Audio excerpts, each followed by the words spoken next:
হবিগঞ্জ শহরের কোলাহল ও যানজট পেরিয়ে যখন আপনি বগলা বাজারের দিকে এগোবেন, দূর থেকেই চোখে পড়বে সাদা সোনালী রঙে সজ্জিত রাজপ্রাসাদের মতো এক অপূর্ব স্থাপনা। সেটি হল হবিগঞ্জ ইস্কন মন্দির, স্থানীয়দের কাছে পরিচিত শান্তির আশ্রয় নামে। মন্দিরটি দাঁড়িয়ে আছে মনোমুগ্ধকর কুয়াই নদীর তীরে। ভোরের মিষ্টি আলোয় বা বিকেলের লালচে সূর্যাস্তে নদীর ঢেউ আর মন্দিরের গম্বুজ যেন একে অপরকে সৌন্দর্যে ছাপিয়ে যেতে চায়। পাখির ডাক, ভজন কীর্তনের সুর আর নদীর বাতাস মিলেমিশে এখানে তৈরি করে এক স্বর্গীয় প্রশান্তি। প্রবেশপথে পা রাখলেই বাইরের সব শব্দ যেন মিলিয়ে যায়। ধূপের সুবাস আর মৃদু সঙ্গীত মনকে গভীর শান্তিতে ভরিয়ে দেয়।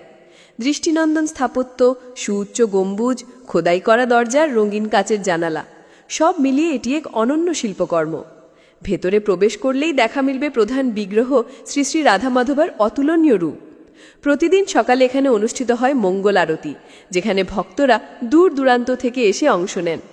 এটি শুধু পূজার স্থান নয়, এটি আধ্যাত্মিক মিলন মেলার এক প্রাণকেন্দ্র। রথযাত্রা, জন্মাষ্টমী কিংবা গৌর পূর্ণিমার মতো উৎসবে মন্দির প্রাঙ্গণ ভরে ওঠে ভক্তদের আনন্দে ও ভক্তিতে। মন্দিরের প্রতিষ্ঠার পেছনে রয়েছে স্থানীয় ভক্তদের দীর্ঘদিনের স্বপ্ন ও অদম্য পরিশ্রম।